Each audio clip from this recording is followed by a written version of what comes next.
Sebanyak 51 dari 75 pegawai KPK dinyatakan tak lolos seleksi tes wawasan kebangsaan TWK pada Selasa 25 Mei 2021 lalu. Wakil Ketua KPK, Alexander Marwata mengatakan, penilaian asesor terhadap 51 pegawai tersebut merah dan tak bisa dipermak lagi. Padahal sebelumnya, Presiden Joko Widodo telah mengarahkan agar hasil TWK tak dijadikan dasar untuk memecat para pegawai KPK. Meski KPK mendapatkan sokongan dari sejumlah lembaga dan kementerian, KPK tetap memberhentikan orang-orang yang dianggap sebagai tulang punggung ini.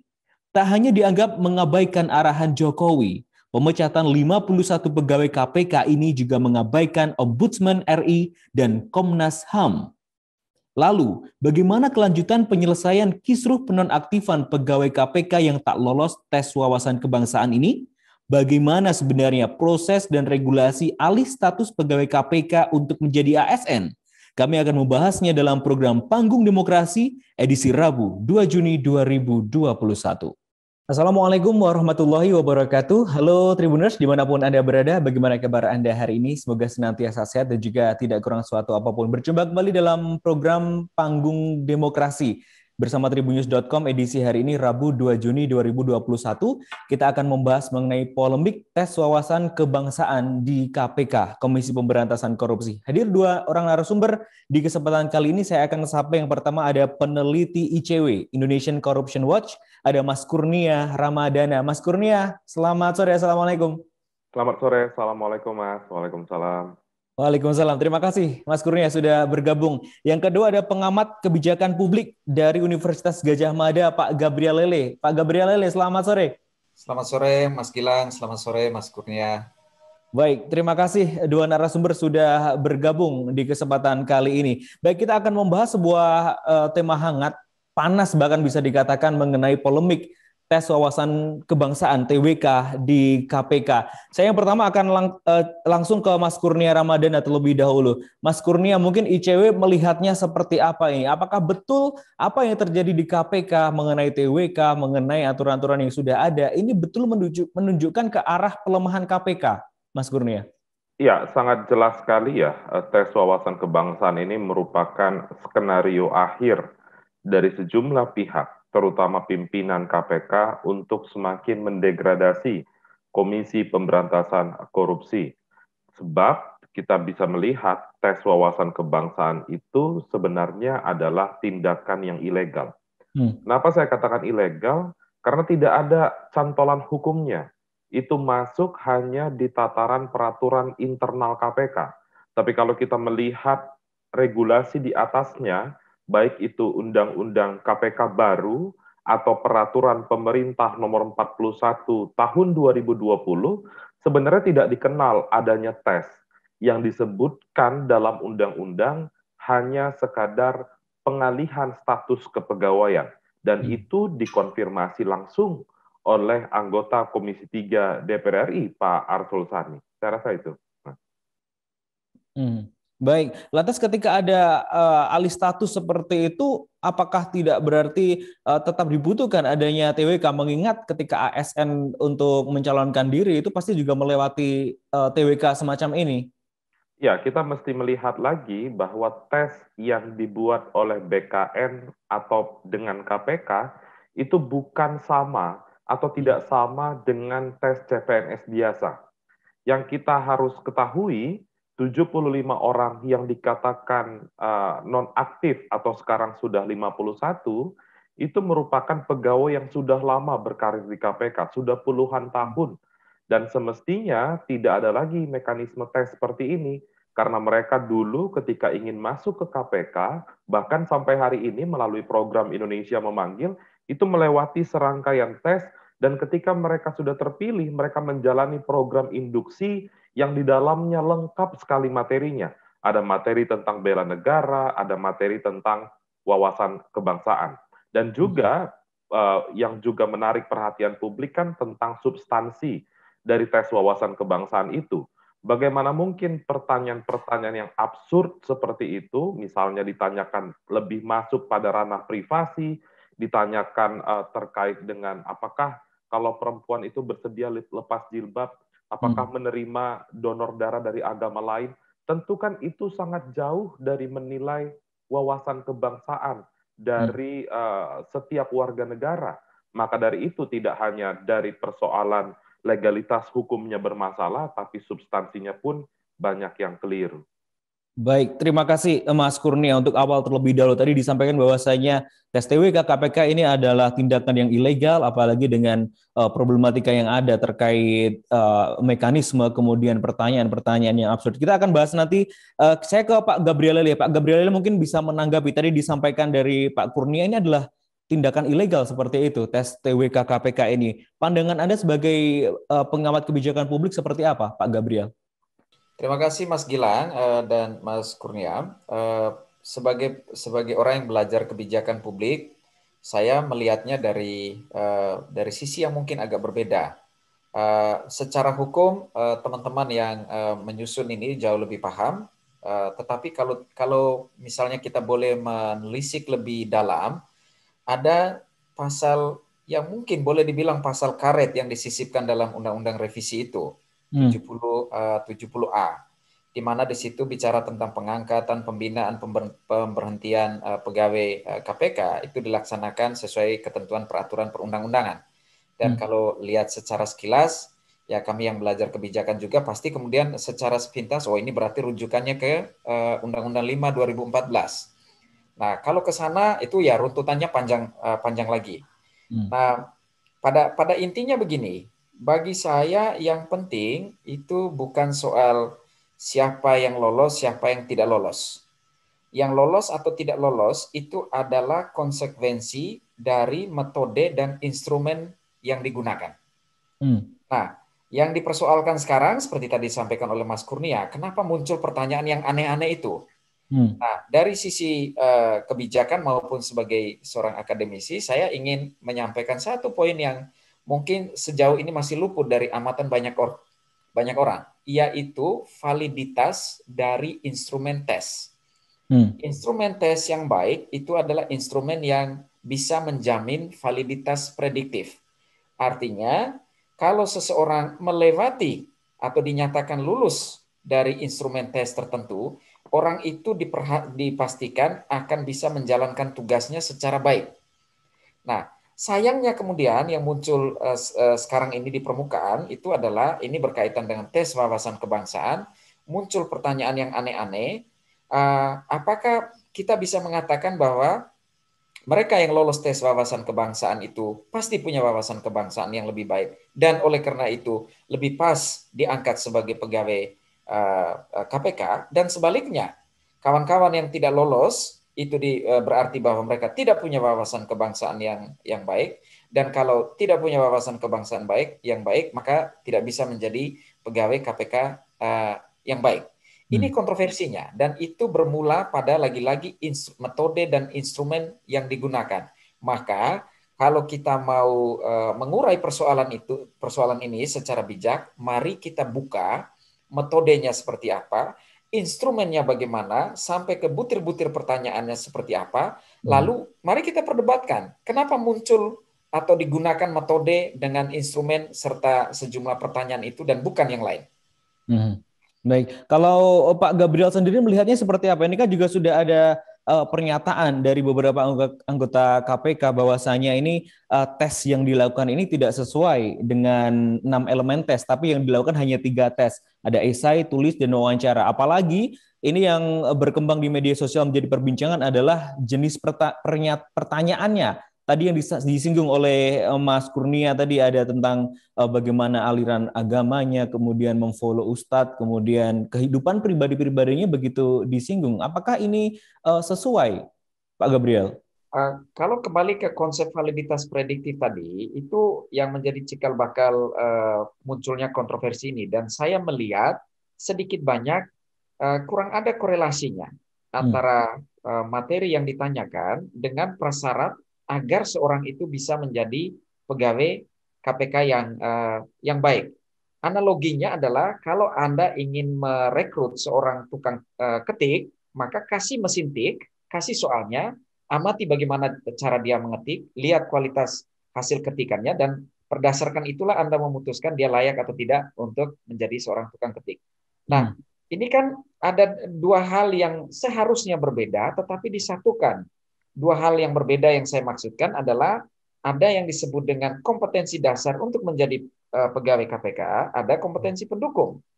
Nah, yang kompetensi dasar ini rasanya tidak bermasalah. Yang bermasalah itu adalah kompetensi pendukung, dan kompetensi pendukung inilah yang dalam bahasa lain kita sebut sebagai prasyarat sukses.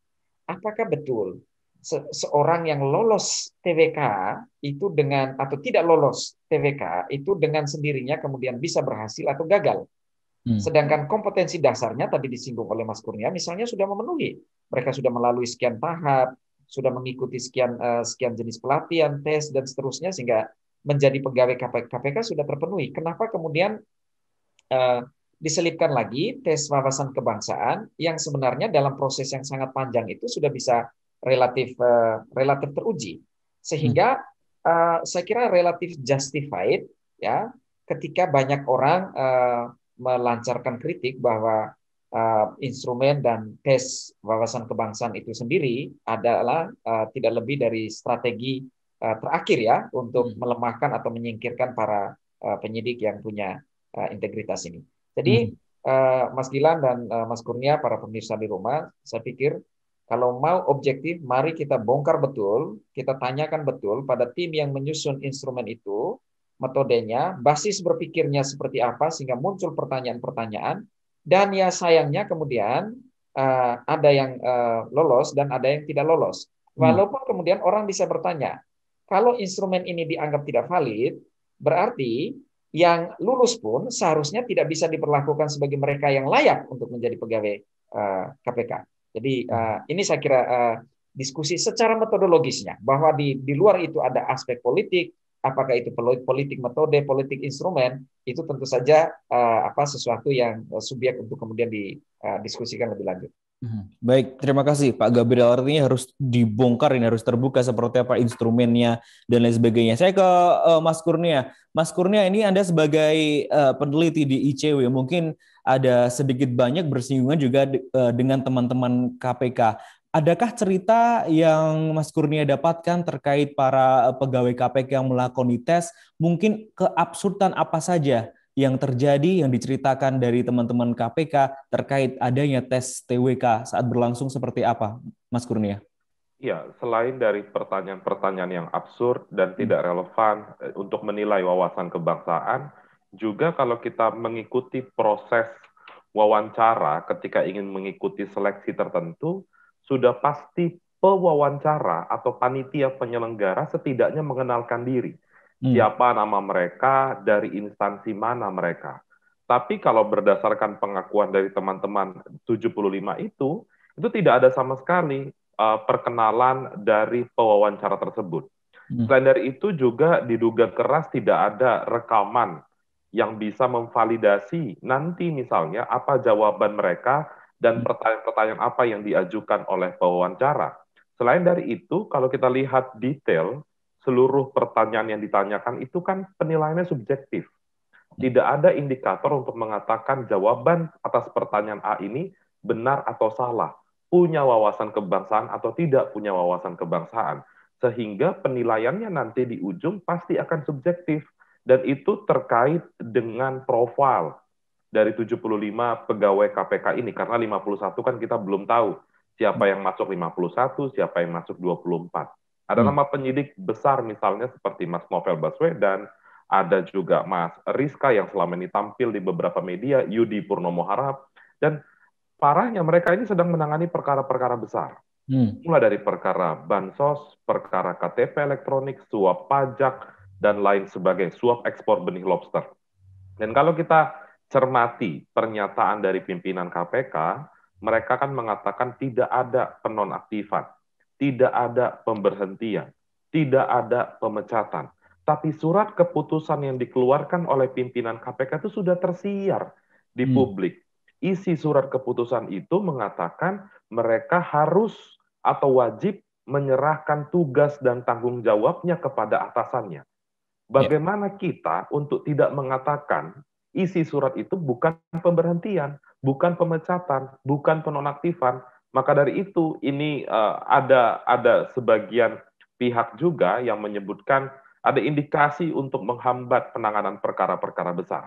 Karena sederhananya mereka penyidik yang diberhentikan ini pasti mengetahui seluk-beluk perkara tersebut. Ketika mereka dinyatakan tidak lolos tes wawasan kebangsaan, maka pasti proses penyidikan itu juga bermasalah. Dan juga yang paling penting beberapa waktu lalu ketika konferensi pers pimpinan KPK dan Kepala Badan Kepegawaian Negara, mereka mengatakan 51 orang ini dikategorikan dengan warna merah.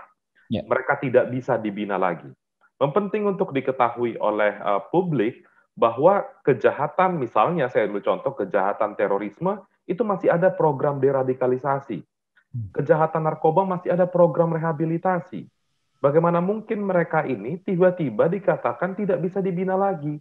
Dan statement itu jelas sekali, selain bertentangan dengan peraturan perundang-undangan yang tadi saya sampaikan, ada pembangkangan atas perintah presiden. Dalam konsep Undang-Undang KPK baru, KPK itu berada dalam rumpun kekuasaan eksekutif dalam konteks administrasi. Dalam hal ini, maka presiden harus didengar oleh KPK, begitu pula pada BKN. Ada peraturan pemerintah tahun 2020, presiden itu pembina, pejabat pembina tertinggi aparatur sipil negara. Tapi kenapa bawahannya justru tidak atau menghiraukan seruan atau perintah dari Presiden Joko Widodo? Saya rasa itu. Baik, Mas Kurnia tadi berarti disampaikan ini kenapa sudah merah tidak bisa dibina lagi, padahal terorisme ada program deradikalisasi, kemudian penggunaan narkoba, bahkan juga ada rehabilitasinya. Ini artinya 75 pegawai KPK ini, terutama yang 51 tidak lolos ini, mendapatkan cap lebih parah daripada terorisme dan pengguna atau mungkin pengedar narkoba.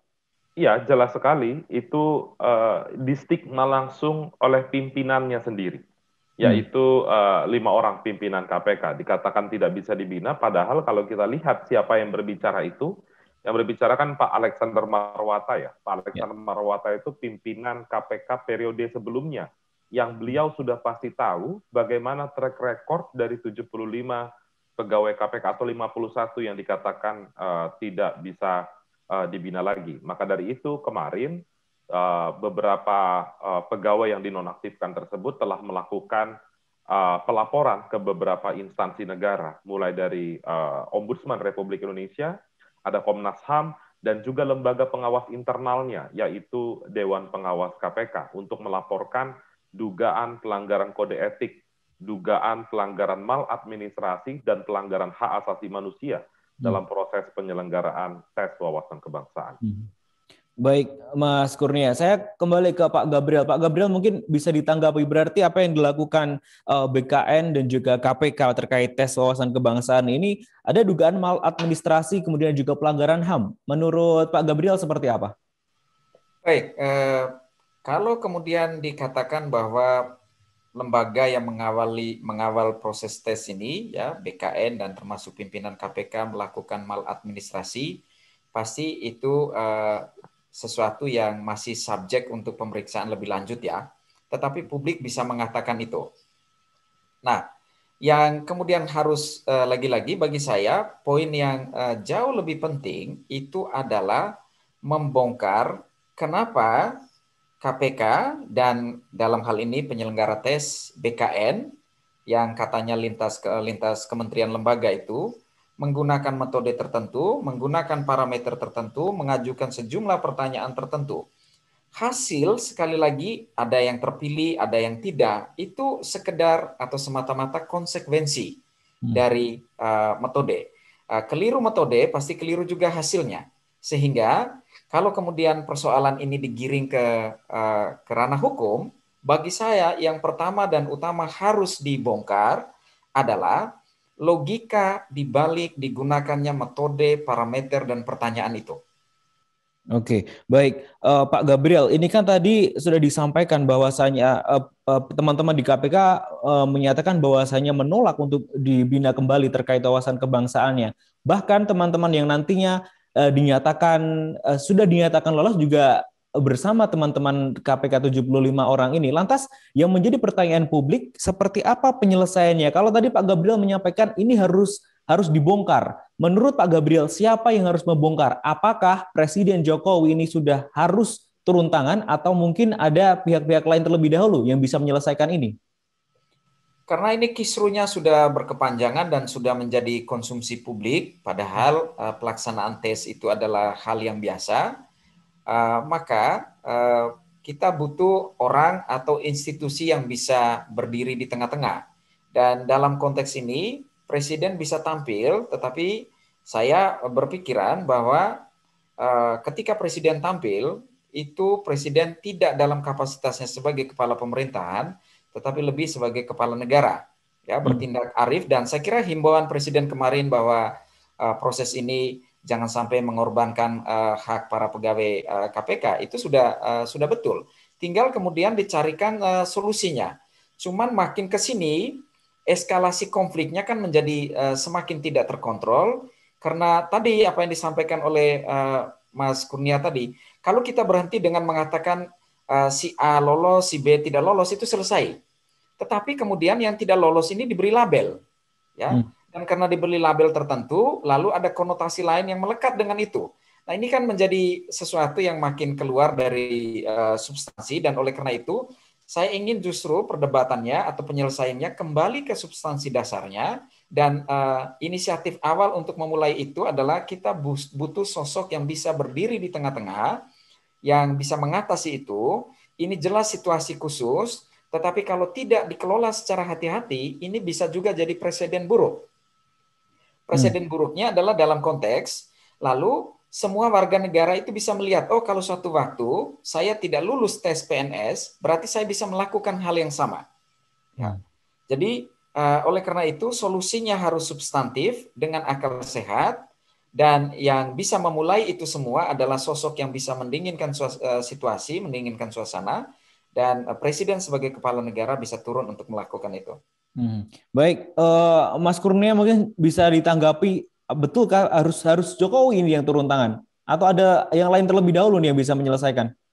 Iya, tadi sudah sempat saya sampaikan bahwa dalam pasal 3 Undang-Undang KPK baru itu merubah struktur kelembagaan KPK. Di sini, KPK karena berada dalam rumpun kekuasaan eksekutif, bahkan Presiden sebagai kepala pemerintahan sekalipun, Presiden berhak untuk campur tangan dalam konteks administrasi di internal lembaga tersebut. Dan juga dalam pasal 25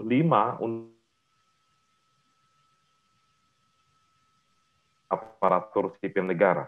Yang paling penting, peraturan pemerintah tentang aparatur sipil negara menyebutkan bahwa ini kan KPK itu kan diberikan kewenangan untuk mengangkat pegawainya sebagai ASN kan bermula dari kewenangan Presiden.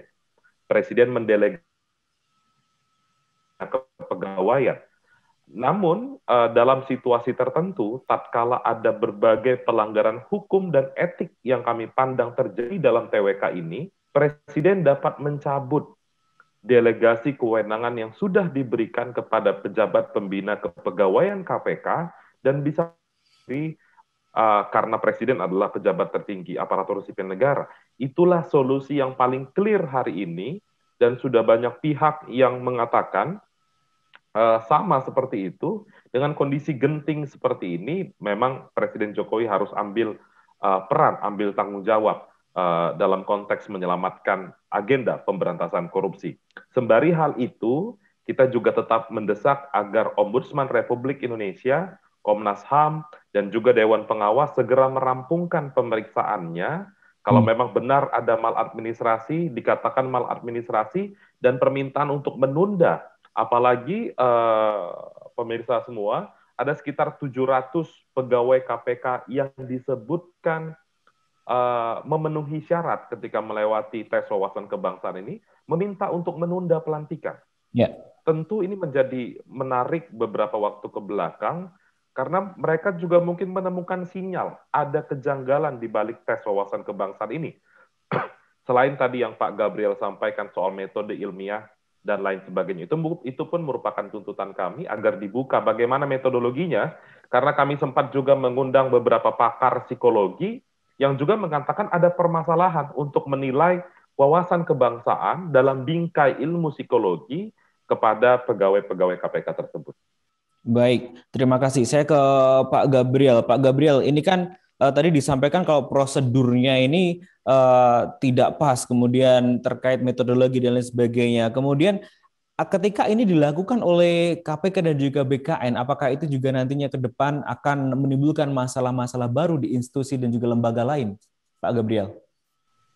Oke, ini ada tarikan bahwa kita mau bekerja secara prosedural, bahwa ada lembaga negara yang diberi tanggung jawab untuk melakukan tugas tertentu, ya. Tetapi dalam kasus ini, lembaga-lembaga ini kan sedikit banyak tercoreng bagi kelompok apa namanya yang sangat konsen dengan upaya pemberantasan korupsi. Nah, kalau ke depan kemudian lembaga-lembaga ini masih dan memang sesuai mandatnya lembaga-lembaga inilah yang menjalankan tesnya, maka ada dua hal yang harus diperhatikan betul, dan ini menjadi prasyarat bagi legitimasi dari hasil tes nantinya.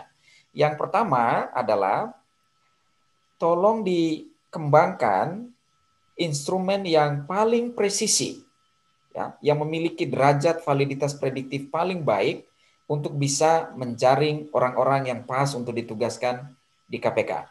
Dan itu perdebatannya bisa panjang. Maka kemudian kehadiran para ahli dari berbagai lintas disiplin sangat diperlukan.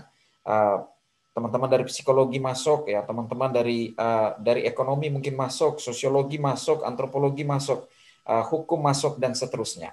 Yang kedua, kuncinya adalah bahwa setiap warga negara ini kan dijamin untuk mendapatkan informasi yang memadai dari pemerintah. Ini Undang-Undang Keterbukaan Informasi mengatakan itu. Maka tidak ada pilihan lain bagi siapapun yang menjadi penyelenggara TWK nanti untuk harus transparan. Nah, cuman kemudian kita harus melacak apakah hasil tes itu bagian yang harus ditransparansikan kapan saja, berbasis permintaan, atau malah termasuk dalam kategori yang dikecualikan. Ini kan kami jarang sekali menemukan kasus yang seperti ini, karena biasanya hasil tes itu hanya diketahui oleh yang bersangkutan. Cuma dalam kasus TWK KPK, teman-teman KPK, ini kemudian menjadi konsumsi publik, lalu diberi label tertentu, dan akibatnya kita harus mengalami goncangan yang luar biasa hari ini. Dua hal itu yang saya kira harus diperhatikan, siapapun yang akan melakukan tes, apapun instrumen atau metode yang akan digunakan. Baik, terima kasih Pak Gabriel. Saya ke Mas Kurnia kembali. Mas Kurnia, tadi kan juga ada menyampaikan ini kan KPK garis lurusnya ini kan ada di Presiden seperti itu. Kalau Mas Kurnia menilai Presiden Joko Widodo selama ini dalam kasus isu-isu yang terjadi di KPK, ini apakah terlihat Presiden ini melindungi KPK, menguatkan KPK, atau seperti apa Anda menilai Pak Jokowi ini? Iya, kalau kita melihat rekam jejak Pak Jokowi sebagai presiden itu jarang sekali mengeluarkan kebijakan yang memperkuat KPK. Beberapa waktu terakhir misalnya terlihat dalam indeks persepsi korupsi Indonesia itu kan merosot tajam. Poinnya dari 40 menjadi 37, peringkatnya dari 85 menjadi 102. Itulah gambaran nyata dari politik hukum pemberantasan korupsi yang sering kali keliru dimaknai oleh pemerintah dan juga DPR. Mulai dari revisi Undang-Undang KPK yang ditolak oleh mayoritas publik, dan juga ada proses pemilihan pimpinan KPK yang menghasilkan pimpinan KPK hari ini yang harusnya berintegritas justru bertolak belakang. Misalnya Ketua KPK itu 2 kali terbukti melanggar kode etik.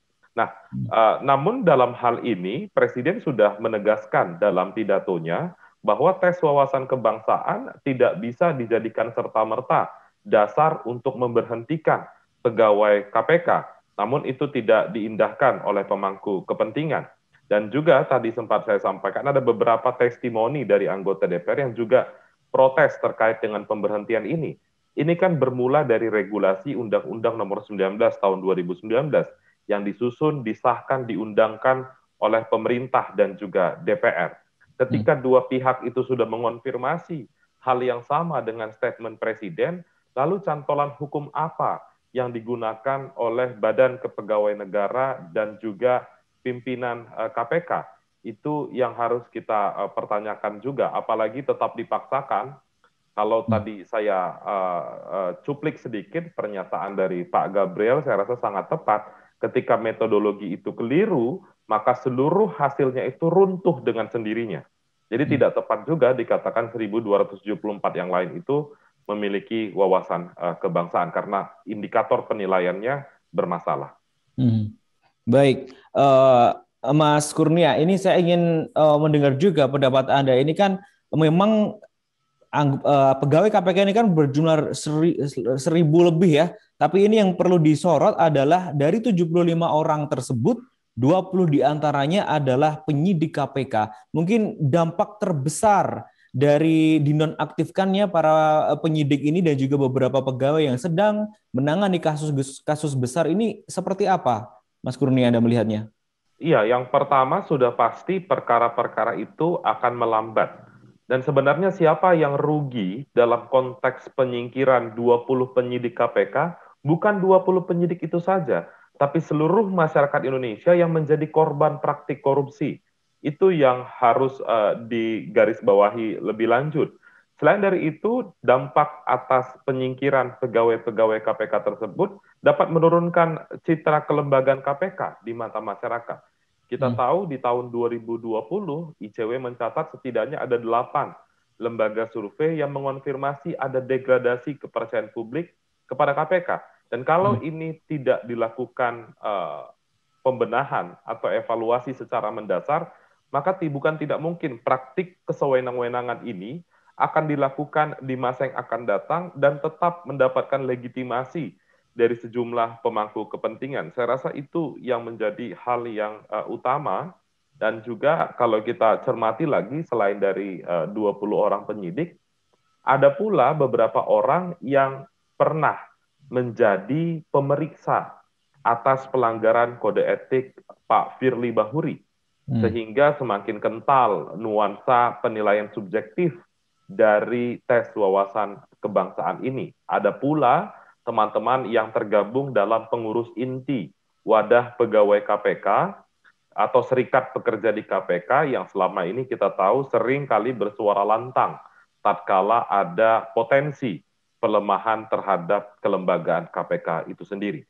Jadi ini banyak sekali permasalahannya kalau kita bedah satu persatu, metodologi, aspek di balik TWK ini, siapa-siapa saja orang yang disingkirkan oleh pimpinan KPK, bagaimana gelagat pimpinan KPK untuk menjawab kritik publik seperti saat ini ketika mengatakan bahwa ada pembangkangan atas perintah Presiden Joko Widodo, dan kalau Presiden tidak bertindak, saya rasa kasihan betul Pak Presiden ketika narasinya tidak pernah didengarkan oleh bawahannya sendiri. Baik, kalau Mas Kurnia sendiri melihat sebetulnya siapa tokoh yang betul-betul sebetulnya ditunggu statementnya atau mungkin masih terlihat bungkam sampai sekarang padahal dia punya posisi yang pas untuk sebetulnya untuk menyampaikan ke publik saat ini? Iya, kita kemarin sudah mendengar pernyataan langsung dari Ketua KPK, Pak Firly Bahuri. Namun sayangnya kan substansi yang disampaikan itu bertolak belakang dengan fakta yang sebenarnya. Beliau mengatakan tidak ada pemecatan, faktanya tidak hanya dipecat, mereka dilabeli radikal dan lain sebagainya oleh panitia penyelenggara. Itu yang menjadi satu hal. Namun di poin yang lain, yang paling penting harus bersuara saat ini atau bersuara kembali adalah Presiden Joko Widodo. Itu yang kita tunggu-tunggu karena beliau sebagai kepala negara, kepala pemerintahan, dan juga pejabat tertinggi aparatur sipil negara. Baik, terima kasih. Saya lempar ke Pak Gabriel. Pak Gabriel mungkin ada tanggapan terkait apa yang tadi disampaikan oleh Mas Kurnia. Baik, ada banyak hal yang sebenarnya bisa kita tanggapi, kita diskusikan secara bersama-sama. Tetapi saya ingin menggarisbawahi satu hal lagi yang menjadi sumber semua kekisruan yang kita hadapi saat ini, yaitu terkait metode atau metodologis. Prinsipnya adalah semua proses tes, proses seleksi dalam hal apapun harus menggunakan metodologi yang bisa dipertanggungjawabkan. Dan metodologi itu tidak boleh, dan metode itu atau instrumennya tidak boleh disembunyikan. Justru yang terjadi di Indonesia itu hal yang persis kebalikannya. Hasilnya dipublikasikan, tetapi metodenya disembunyikan. Ini tidak ada di dalam standar akademik manapun. Yang ada dalam standar akademik dimanapun adalah Anda harus transparan dengan metodenya, walaupun hasilnya bisa Anda sembunyikan, ya, bisa Anda simpan dalam konteks ini. Cuman lagi-lagi yang terjadi di Indonesia adalah hal yang persis kebalikannya. Yang kedua, soal pemberhentian atau dalam bahasa terminologi yang lebih lugas, pemecatan. Kalau kita konsisten kembali ke Undang-Undang 19 2019, kita lihat pasal 70A. Itu kan jelas pengaturannya bahwa keseluruhan proses manajemen pegawai KPK, mulai dari dewas, pimpinan sampai para pegawai itu sendiri, itu harus mengikuti ketentuan peraturan perundang-undangan yang terkait, dan itu adalah Undang-Undang 5 2014. Nah, kalau kita cek Undang-Undang 5 2014, pemberhentian pegawai itu tidak pernah dilakukan ketika seseorang yang sudah bekerja lalu mengikuti tes tertentu dinyatakan tidak lolos lalu diberhentikan. Itu tidak ada satupun yang mengatakan begitu. Ya. Jadi ada prosedurnya, ada kriterianya atau syaratnya. Nah, kalau kemudian muncul kontroversi terkait nasib teman-teman, terutama 24 orang ini, maka mari kita secara konsisten mengacu pada undang-undang itu. Cuman sekali lagi, seringkali pengaturan besar di dalam sebuah produk perundangan, undang-undang dalam hal ini, seringkali itu kalah dengan pengaturan yang lebih detail, sekelas apakah peraturan ketua KPK atau keputusan ketua KPK. Nah, ini yang harus dicermati lebih lanjut. Betul bahwa makin ke bawah para pembuat undang-undang itu sadar ada komplikasi yang terlibat di dalamnya, dan oleh karena itu si pelaksana undang-undang itu diberi ruang diskresi, itu ya. Tetapi penggunaan diskresi tidak boleh bertentangan dengan spirit dasar dari produk di atasnya. Dalam hal ini lagi-lagi kembali ke Undang-Undang 5 2014 dan tetap merujuk pada Undang-Undang 19 2019. Jadi itu saya kira titik kritis yang harus dikawal kalau kemudian kita ingin membenahi ini. Bahwa kemudian ini punya implikasi terhadap penilaian global terkait dengan keseriusan atau keberhasilan Indonesia dalam memerangi korupsi, ya pasti iya. Karena bagaimanapun misalnya kalau kita menggunakan indeks persepsi korupsi, ya persepsi pasti akan berubah, dan itu sangat situasional. Yang saya kira jauh lebih penting adalah tanda petik mengkoreksi persepsi itu dengan langkah-langkah pembenahan yang lebih substantif dan signifikan. Dan oleh karena itu figur-figur kunci tidak hanya harus cool down, tetapi datang dengan solusi yang lebih solutif, ya, dan sekaligus memberi ketenangan. Maka figur seperti satu, presiden, dia harus menyuarakan bukan lagi himbauan, tetapi sesuatu yang lebih tegas. Yang kedua, ketegasan itu diikuti secara konsisten oleh langkah-langkah berikutnya, dalam hal ini oleh pejabat pembina kepegawaian di KPK, yaitu pimpinan KPK. Dan jika perlu kemudian, saya kira penting juga kita mendengar arahan yang lebih tegas dari pimpinan DPR atau MPR. Jadi kita butuh solusi yang lebih substantif dan signifikan karena Indonesia sedang memerangi korupsi. Poin lain yang ingin saya catat, walaupun ini mungkin untuk beberapa kalangan tidak mengenakan, adalah bahwa mari yang kita bela, yang kita jaga itu adalah agendanya. Jangan sampai kemudian agenda ini dipersonifikasi. Itu juga muncul dalam berbagai diskusi, seolah-olah kawan-kawan yang mempertanyakan hasil tes ini adalah mereka yang berada di balik gerbongnya teman-teman seperti Mas Novel, ya. Karena memang ada sedikit kecenderungan personifikasi. Bagi saya hal-hal seperti itu tidak substantif. Yang substantif adalah lagi-lagi kembalikan ke spirit pencegahan dan pemberantasan korupsi, dan kita kembangkan mekanisme, kita kembangkan instrumen, metode yang sedemikian sehingga yang disaring untuk bekerja pada lembaga ini adalah benar-benar warga negara kita yang memang unggul, punya komitmen, punya integritas. Ya. Dan itu saya kira agenda yang jauh lebih penting. Baik, terima kasih Pak Gabriel. Saya ke Mas Kurnia. Mas Kurnia, ini kan sudah ada labeling seperti itu, 75 orang tidak lolos TWK. Artinya ini di KPK sedang tidak baik-baik saja dari pimpinannya, kemudian dari kepegawaiannya. Ini ke depannya, misalkan ini masalah sudah clear, sudah selesai, ada jalan keluar. Apakah KPK masih bisa solid dalam bekerja, Mas Kurnia?